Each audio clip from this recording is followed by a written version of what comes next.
I'll say there's a lot going on in classrooms now where I would say Gen Z is very vocal about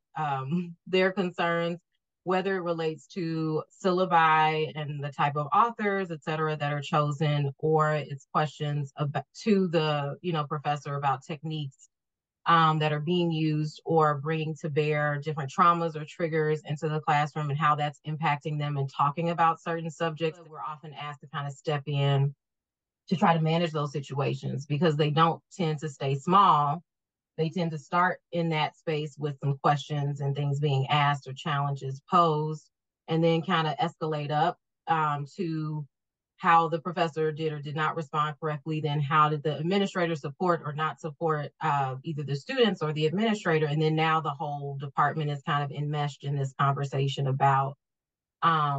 diversity, equity, and inclusion issues, and then also, communication, who gets heard, who's not heard, and how does that occur,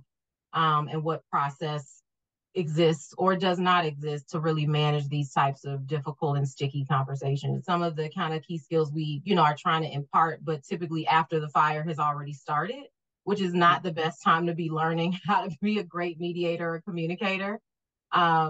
It's not after there's already a fire blaze, but in that prior to would be better. But trying to impart like how better to listen, how better to communicate,